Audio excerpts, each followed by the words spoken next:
নমস্কার, দেখছেন রিপাবলিক বাংলা। আপনাদের সঙ্গে রয়েছে আমি সৃজিতা। শুরু করছি আজকের বাংলার প্রাইম টাইম। বাংলার প্রাইম টাইমে সৃজিতার সঙ্গে রয়েছে আমি ঈশান দেব। বাংলার প্রাইম টাইমে আজ কি দেখাবো এই রাজ্যের তৃণমূলের এক নেত্রীর এক অদ্ভুত মন্তব্যের কথা, আর দেখাবো সেই মন্তব্য কিভাবে নস্যাৎ হয়ে যাচ্ছে বাস্তবের মাটিতে। সেই তৃণমূল নেত্রী যিনি এই মন্তব্য করেছেন তার শিক্ষা দীক্ষা নিয়ে আসলে কতটা প্রশ্ন উঠে যাচ্ছে সেই বিষয়ে আজকে বিশদে আপনাদেরকে দেখাবো বাংলার প্রাইম টাইমে আমি আর সৃজিতা। আসলে কি হয়েছে, আসলে হাতে আর মাত্র কটা দিন সময় কিসের, আপনারা সবাই জানেন, রামলালার প্রাণ প্রতিষ্ঠার, তাই তো? 22শে জানুয়ারি রামলালার প্রাণ প্রতিষ্ঠা। অযোধ্যার দিকে তাকিয়ে রয়েছে শুধুমাত্র অযোধ্যাবাসী নয়, অযোধ্যার বা রাম রাজ্যের এই গোটা বিষয়টির দিকে তাকিয়ে রয়েছে এই দেশের বিভিন্ন প্রান্তের মানুষ, যারা অপেক্ষা করছেন যে কবে 22শে জানুয়ারি আসবে আর কবে এই উদ্বোধনটা হবে। কিন্তু এই যে যার কথা ঈশানদেব চট্টোপাধ্যায় বললেন, তৃণমূল নেত্রী সায়নী ঘোষ, তিনি কি বলছেন? এই মন্দিরে তৈরি নিয়ে তার কি বক্তব্য? তিনি বলছেন যে মন্দিরে তৈরি হচ্ছে কিছু লোক বাটি নিয়ে বসে মন্দিরের সিঁড়িতে ভিক্ষা করবে বলে। অর্থাৎ খুব সহজ ভাষায় তিনি এটা বলতে চাইছেন যে মন্দিরে তৈরি হলেই কিছু লোক সেখানে বাটি নিয়ে বসে ভিক্ষা করে, বা মন্দির তৈরি হয় ভিক্ষা করার জন্যেই। কিন্তু আসল ছবিটা তো অন্য। এই মুহূর্তে যদি কেউ রাম রাজ্যে বা অযোধ্যার দিকে তাকায়, তাহলে সেখানে কি হচ্ছে যদি আমরা এক নজরে দেখি, সেখানে ব্যবসায় কি বিপুল পরিমাণ উন্নতি হয়েছে, কিভাবে লাফিয়ে ব্যবসা বাড়ছে তা বলার অপেক্ষা রাখে না। সেখানে পরিবহনে উন্নতি হয়েছে, সেখানে একের পর এক হোটেল তৈরি হচ্ছে, সেখানে পর্যটন শিল্প একটা অন্য মাত্রায় যাচ্ছে, সেখানকার স্থানীয় ব্যবসা উন্নত হচ্ছে, স্থানীয় যারা ব্যবসায়ী তাদের বিক্রি বাড়ছে শুধুমাত্র একটা মন্দিরের নির্মাণকে কেন্দ্র করে। সেখানে রাস্তা তৈরি হচ্ছে, নতুন রূপায়ণ হচ্ছে, রাস্তার সৌন্দর্যায়ন হচ্ছে, সেখানে স্টেশনের সৌন্দর্যায়ন হচ্ছে, সেখানে বিমানবন্দর তৈরি হচ্ছে। ঈশানদেব, এই কোনোটাই বোধহয় সায়নীদের মতো মানুষরা মূল্যায়ন করতে পারেন না বা বুঝে উঠতে পারেন না যে এই বিনিয়োগের পিছনে ঠিক কি উন্নয়ন জুড়ে রয়েছে। একেবারেই তাই সৃজিতা, সায়নী ঘোষরা আসলে বুঝতেই পারেন না যে রাম মন্দিরের মতো একটা মন্দির তৈরি হলে, যেটা ভারতবাসীর একটা বিরাট অংশ ভারতের সবচেয়ে বড় তীর্থস্থান বলে যেটাকে মনে করেন, সেইখানে যদি একটা ভব্য মন্দির তৈরি হয় তাহলে তাকে ঘিরে অর্থনীতির চাকা কিভাবে ঘুরতে পারে। সায়নী ঘোষদের বোধহয় সেটা বোঝার মতো বোধবুদ্ধি আছে কি না তা নিয়ে আমার একটু মাঝে মধ্যে সন্দেহ তৈরি হয়। আমার মনে হয় তোমারও তৈরি হয়। দর্শকদের আরও একবার দেখিয়ে দিতে চাই যে সায়নী ঘোষ, তৃণমূলের যুব নেত্রী সায়নী ঘোষ কি বলেছেন ঠিক রাম মন্দির সম্পর্কে। রাম মন্দির তৈরি হলে কি হতে চলেছে, অযোধ্যায় রাম মন্দিরের সামনে কি হবে, সেই নিয়ে সায়নী ঘোষের মূল্যায়নটা একবার ছোট্ট করে দেখিয়ে নিতে চাইব। কি বলেছেন সায়নী ঘোষ? মন্দির বানান, তাতে অসুবিধা নেই, কিন্তু যুবকরা বুঝতে পারছে যে এতগুলো মন্দির হচ্ছে নিশ্চয়ই আমাদের বাটি ধরে মন্দিরের সিঁড়িতে বসতে হবে, সেই জন্যই তৈরি হচ্ছে। কারণ চাকরি নেই, তো পড়াশোনা নেই, কি আছে, শিক্ষা নেই, কর্ম নেই, অন্য নেই। শুনলেন সায়নী ঘোষ কি বলছেন? তৃণমূলের যুবনেত্রী বলছেন মন্দির তৈরি হওয়া মানে মন্দিরের সামনে বাটি হাতে বসতে হবে, এটাই হচ্ছে মন্দির তৈরি হওয়ার লক্ষ্য, এটাই হচ্ছে মন্দির তৈরি হওয়ার ফলশ্রুতি। আসলে এই রাম মন্দিরের প্রসাদ, সেই প্রসাদ যে আসলে অর্থনীতির রূপ নিয়ে গোটা ভারতবর্ষের কোনায় কোনায় পৌঁছে যাবে, সেটা বোঝার মতো বোধশক্তি বা অর্থনৈতিক অর্থনীতির একটা বোঝার মতো বিষয়। অর্থনীতি অত সহজে মাথায় ঢোকে না, সাধারণ মানুষের মাথায়ও ঢোকে না, কিন্তু যারা বেশ রেসপন্সিবল রাজনৈতিক অবস্থানে রয়েছেন তাদের মাথায় অর্থনীতির বোধ বুদ্ধি একটু থাকা দরকার। তো রাম মন্দির কীভাবে অযোধ্যার তথা উত্তরপ্রদেশের তথা গোটা ভারতবর্ষের অর্থনীতিকে লাভবান করে তুলতে পারে বা করে তুলতে শুরু করেছে ইতিমধ্যে, সেটা বোধহয় সায়নী ঘোষ বুঝতে পারছেন কিনা আমি জানি না।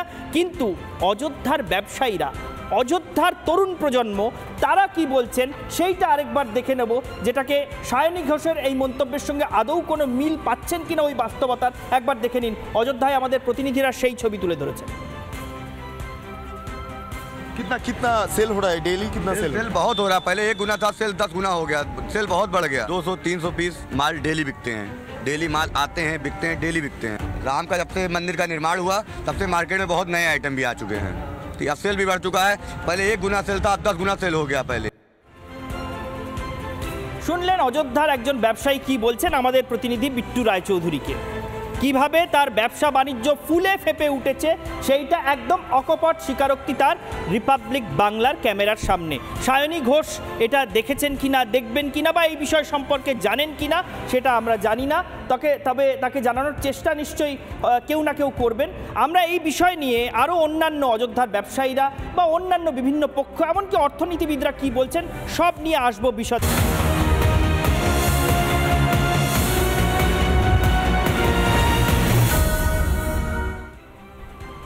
রাম জন্মভূমি অযোধ্যার এই পুনর্নবীকৃত একটা ছবির কথা।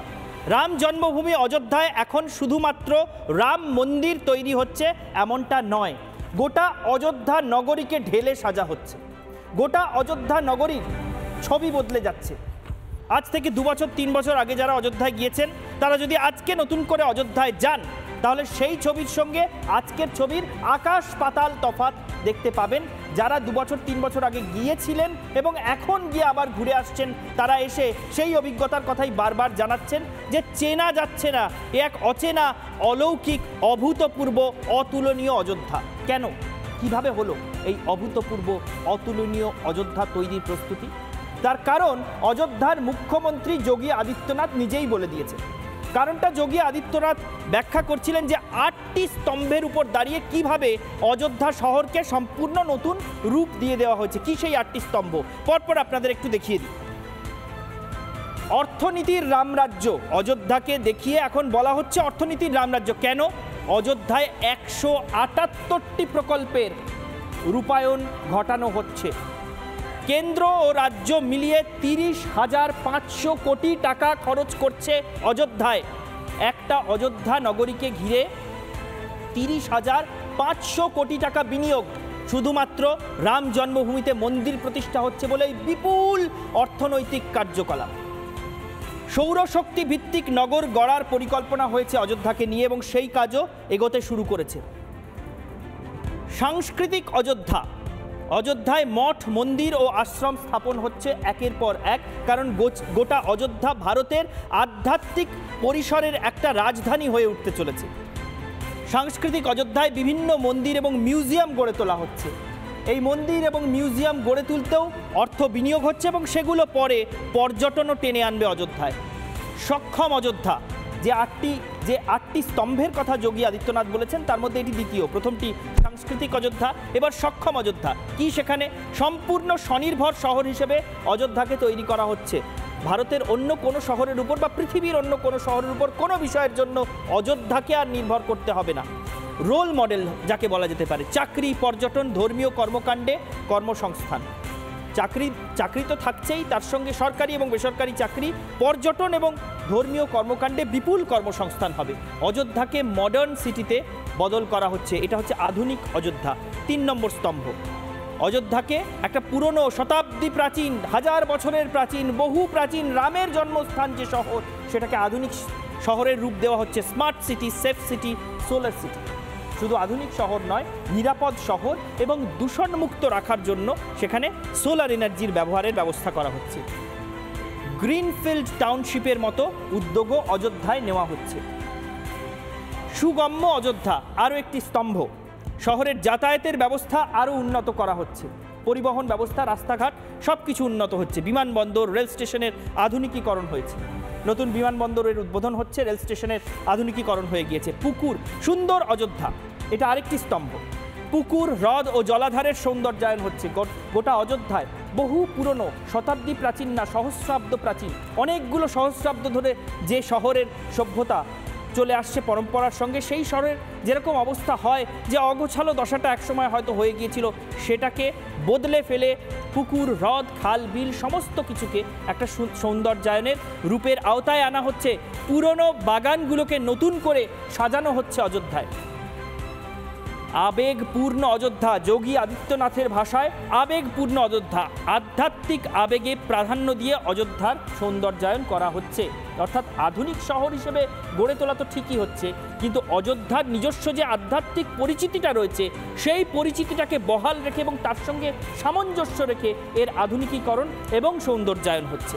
শহরের দেওয়াল, রাস্তার ধার সাংস্কৃতিকভাবে সাজানো, এমনভাবে সাজানো এমন গ্রাফিতি, এমন মূর্তি, এমন স্কাল্পচার, এমন ভাস্কর্য, এমন নকশা যা অযোধ্যার আধ্যাত্মিকতার সঙ্গে মানানসই। স্বচ্ছ অযোধ্যা স্মার্ট শহর হিসেবে গড়ে তোলা হচ্ছে। সুতরাং এটা অত্যন্ত স্পষ্ট যে অযোধ্যায় কোথাও আবর্জনার স্তূপ, নোংরা, জঞ্জাল এইসব দেখতে পাওয়া যাবে না। আর কি আয়ুষ্মান অযোধ্যা, এটি আরও একটি স্তম্ভ, শেষ স্তম্ভ। আয়ুষ্মান অযোধ্যার মাধ্যমে স্বাস্থ্য পরিকাঠামো এবং চিকিৎসার সুবিধা অযোধ্যায় সুনিশ্চিত করা হচ্ছে। এই 8টি স্তম্ভের উপর ভিত্তি করে অযোধ্যাকে সম্পূর্ণ নতুন রূপে সাজানো হচ্ছে এবং যেমনটা আমরা বলছিলাম যে অযোধ্যায় সরকার, কেন্দ্র এবং রাজ্য মিলিয়ে 30,500 কোটি টাকা বিনিয়োগ করা হচ্ছে। এরপরে বেসরকারি বিনিয়োগ আছে, বেসরকারি কর্মসংস্থান আছে। অযোধ্যার ছবিটা কোথায় দাঁড়াতে চলেছে নিশ্চয়ই বুঝতে পারছো সৃজিতা। তুমি যা যা দেখালে প্রেজেন্টেশনের মাধ্যমে সেটা খালি কানে শুনে বা এভাবে দেখে কেন মানুষ বিশ্বাস করবে? মানুষকে হাতে কলমে বিশ্বাস করাতে হবে, বোঝাতে হবে, বাস্তবটা দেখাতে হবে। সেই দায়িত্বটাও আমরা নিয়েছি। বিট্টু এবং পৌলমী আমাদের প্রতিনিধি কি প্রতিবেদন তুলে ধরেছে দেখুন সত্যি অযোধ্যায় লক্ষ্মীলাভ হচ্ছে কিনা। রামনগরী অযোধ্যা, রাম মন্দির তৈরির জন্য এখানে অর্থনৈতিক দিকটাও অনেকটা উন্নত হচ্ছে এমনটা মনে করছেন এখানকার বিক্রেতারা। গোটা রামপথ জুড়ে প্রায় 2000 পুরনো দোকান এবং 2000 নতুন দোকান তৈরি হয়েছে। পুজোর বিভিন্ন সামগ্রী পাওয়া যাচ্ছে এবং কি ভাবে বিক্রি হচ্ছে, কত টাকা করে মুনাফা, সবটাই জেনে নেব। আমার সঙ্গে রয়েছেন যারা বিক্রেতা তারা। कितना सेल हो रहा है डेली? कितना सेल बहुत हो रहा है। पहले 1 गुना था सेल, 10 गुना हो गया। सेल बहुत बढ़ गया है। कितना माल आप खरीदते हो और कितने माल आप बेचते हो, कितने रुपए? कम से कम 200-300 पीस माल डेली बिकते हैं। डेली माल आते हैं, बिकते हैं, डेली बिकते हैं। राम का जब से मंदिर का निर्माण हुआ तब से मार्केट में बहुत नए आइटम भी आ चुके हैं। अब सेल भी बढ़ चुका है। पहले 1 गुना सेल था, अब 10 गुना सेल हो गया। पहले 10 গুণ বেড়ে গিয়েছে বিক্রি বাট্টা এবং সেক্ষেত্রে পুজোর সামগ্রী যেভাবে বিক্রি হচ্ছে 4 প্রজন্ম ধরে এই দোকান তেমন বিক্রি দেখেনি। পঞ্চম প্রজন্ম তারা এই দোকানের এমন সেল বা বিক্রি দেখে, বা এখানে যত দোকান আছে রামপথ জুড়ে প্রায় 4000-এর মতো দোকান তৈরি হয়েছে। এই 4000 দোকান জুড়ে যত সেল হচ্ছে, যত বিক্রি বাট্টা হচ্ছে, তাদের একটাই দাবি এই রাম মন্দিরের জন্য, যেটা চাক্ষুষ করা যাচ্ছে। হোটেল ইতিমধ্যে হাউসফুল, ধর্মশালা হাউসফুল, তার পাশাপাশি খাবারের দোকান থেকে মিষ্টির দোকান এবং এই পুজো সামগ্রীর দোকান, অর্থাৎ সব জায়গাতেই সেল বিক্রি চোখে পড়ার মতো। तो आप लोगों का कारोबार कैसे चल रहा है? सब राम जी की कृपा है, सही चल रहा है। ये कैसा टेस्टी है ये खाना? बढ़िया है, अच्छा क्या लगता आप लोग जब हनुमानगढ़ी में आते हो तो ये खाना ट्राई करते हो? है। करते हैं, और यहाँ का कारोबार कैसे चल रहा है? बहुत अच्छा है। আমরা দেখলাম যে একদিকে অযোধ্যা যেমন নতুন বধূর সাজে সেজে উঠছে, ঠিক একইভাবে বিক্রি বাটা বাড়ছে, ব্যবসা বাড়ছে, মানুষের কর্মসংস্থান বাড়ছে। একটা মন্দির খুলে দিয়েছে অর্থনীতির 1000 পথ। প্রায় কোন পথ খুলে দিয়েছে অর্থনীতির, কোন পথ অযোধ্যার ছবিটা বদলে দিতে চলেছে, সেইটা আমরা আমরা ছোট্ট করে একটু সংক্ষেপে দেখে নেব। কোন বিষয়ে অর্থনীতির কোন বিষয় অযোধ্যার ছবিটা বদলে দিতে চাইছে, আমূল ভোল বদলে দিচ্ছে। ব্যবসা বাণিজ্য, অযোধ্যায় ব্যবসা বাণিজ্যে জোয়ার এসছে, যেটা আমাদের প্রতিনিধি বিট্টু, আমাদের প্রতিনিধি পৌলমী কয়েকদিন ধরে ওখান থেকে তুলে ধরছে, বারবার তুলে ধরছে সেই ছবিটা, যে কিভাবে অযোধ্যার ব্যবসায়ীরা নিজেরাই বলছেন যে তাদের ব্যবসা বাণিজ্য কিভাবে ক্রমশ ফুলে ফেপে উঠেছে, তাদের বিক্রি বাটা বেড়ে গিয়েছে, কিভাবে তাদের জিনিসপত্রের সঠিক মূল্যায়ন তারা পাচ্ছেন। আর কি রয়েছে, পর্যটন শিল্প। অযোধ্যায় পর্যটন শিল্পের বিপুল জোয়ার আসতে চলেছে। তার কারণ অযোধ্যায় রাম মন্দির উদ্বোধন হওয়ার আগেই ইতিমধ্যেই সেখানে আরও অনেক বেশি সংখ্যক পর্যটক, লাখে মানুষ ভিড় জমাচ্ছেন এবং এই মন্দির উদ্বোধন হয়ে যাওয়ার পরে সেখানে আরও বেশি পর্যটকের ঢল নামবে। ফলে হোটেল ব্যবসা, হসপিটালিটি ইন্ডাস্ট্রি আরও ফুলে ফেপে উঠবে। আর কি নির্মাণ শিল্প, যে রাম মন্দির তৈরি হচ্ছে সেই রাম মন্দিরের নির্মাণেই গত কয়েক বছর ধরে সৃজিতা বিপুল সংখ্যক নির্মাণ শিল্পী সেখানে কাজ করছেন। শুধু তাই নয়, হোটেল, রিয়েল এস্টেট, বিভিন্ন রকম কাজে নির্মাণ শিল্পীদের কাজ আরও বেড়ে গিয়েছে। হোটেল ব্যবসা, সে কথা আগেই বলছিলাম, হোটেল ব্যবসাও বেড়েছে। পরিবহন ব্যবসা, যে এত মানুষ অযোধ্যায় যাচ্ছেন, সেটা ট্রেনে হোক, বাসে হোক, এবার ফ্লাইটেও যাবেন, বিমানবন্দরও খুলে যাচ্ছে, ফলে পরিবহন ব্যবসায় জোয়ার আসছে। স্থানীয় দোকানদারদের কেনাবেচা কিভাবে বেড়েছে একটু আগেই আমরা দেখছিলাম সৃজিতা, যে আমাদের প্রতিনিধিরাই দেখাচ্ছিলেন, দোকানদাররা নিজেরাই স্বীকার করছেন। তো সায়নী ঘোষ যে মন্তব্য করছিলেন সৃজিতা, সেই মন্তব্যকে প্রথমত অযোধ্যাবাসী তারা নিজেরাই নস্যাৎ করছেন। একদম। আর তার সঙ্গে আমরা অর্থনীতিবিদ ডক্টর সুপর্ণ মৈত্রর সঙ্গেও কথা বলেছিলাম। সুপর্ণবাবু কি ব্যাখ্যা দিচ্ছেন আমরা একবার শুনে নেব। সুপর্ণ মৈত্র কি বলছেন যে অযোধ্যায় রাম মন্দির তৈরি হওয়ায় সেখানে অর্থনীতি পিছিয়ে পড়বে, ভিক্ষাপাত্র নিয়ে বসবে, নাকি উন্নতি হবে, দেখে নেব। আরও বেশি করে এটা পর্যটন কেন্দ্র হিসেবে শুধুমাত্র যারা ধর্মের জন্য যাচ্ছেন তারা ধর্মের জন্য যাবেন, আবার যারা পর্যটনের জন্য যাচ্ছেন তারা পর্যটনের জন্যই যাবেন, এবং সেখানে বিকিকিনি বাড়বে। এবং এটাকে আমরা জানি মক্কাতেও কত মানুষ সাউদি আরবে যেতে চায়, এইগুলো প্রত্যেকে তাদের নিজস্ব আইডেন্টিটির সাথে তারা জড়িয়ে আছেন বলে তারা যান, এবং প্রত্যেকটা রাষ্ট্রই কিন্তু সেখান থেকে পর্যটনের মাধ্যমে অর্থনৈতিক সুবিধে পান। ভারতবর্ষও সেটা বোধহয় পাবেন, যে প্রত্যক্ষ কর্মসংস্থান বা পরোক্ষ কর্মসংস্থান আমরা যখন করতে পারছি, পর্যটন কেন্দ্র হিসেবে বিভিন্নভাবে সেটা উঠে আসবে। সুপর্ণ মৈত্রের বক্তব্য আমরা শুনলাম। আসলে সায়নী যা বলেছেন, তিনি জানেন না যে প্রাচীন ভারত কিভাবে সমৃদ্ধশালী ছিল এই মন্দিরগুলির জন্য, বড় ব্যাংক ছিল এই মন্দিরগুলি, বৈদেশিক বাণিজ্যের কারণ ছিল এই মন্দিরগুলি। কাজে সায়নী হয়তো বোধগম্যই করতে পারছেন না যে এর ফলাফল কি হতে পারে, আর তাই জন্যই তার এই ধরনের বক্তব্য। মন্দির বানান তাতে অসুবিধা নেই, কিন্তু যুবকরা বুঝতে পারছে যে এতগুলো মন্দির হচ্ছে নিশ্চয়ই আমাদের বাটি ধরে মন্দিরে সিঁড়িতে বসতে হবে, সেই জন্যই তৈরি হচ্ছে। কারণ চাকরি নেই, তো পড়াশোনা নেই, কি আছে, শিক্ষা নেই, কর্ম নেই, অন্য নেই। এবং আমরা মনে করি যে বাম আমলকে বাদ দিয়ে রামরাজ্য, যেটার কথা আপনারা বলেন, যেখানে সুখ, সম্প্রীতি, শান্তি, ন্যায়, বিচার, সদ্ভাব, ভালোবাসা, শান্তি, উন্নয়ন, এই প্রত্যেকটা সবকিছু কিন্তু এই পশ্চিমবঙ্গের বুকে মমতা বন্দ্যোপাধ্যায় স্থাপন করেছেন, সেটা আপনারা করেন। সায়নী ঘোষ যখন এই মন্তব্যগুলো করছেন, তখন তিনি কি মনে করে দেখেছেন তার দলের সর্বোচ্চ নেত্রী তথা পশ্চিমবঙ্গের মুখ্যমন্ত্রী গোটা রাজ্যে মন্দির, মসজিদ, গির্জা বানানো নিয়ে বা তার সংস্কার করা নিয়ে কি কৃতিত্বের দাবি করেছেন? একবার মমতা বন্দ্যোপাধ্যায়ের কথাগুলো শুনে নিন। কি হয়নি?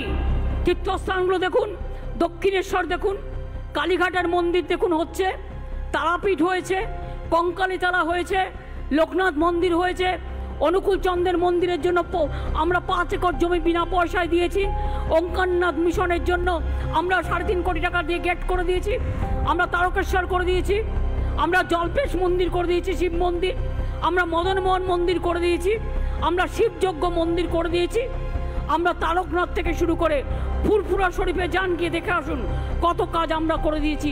আগে কিন্তু কেউ এই কাজ করতো না।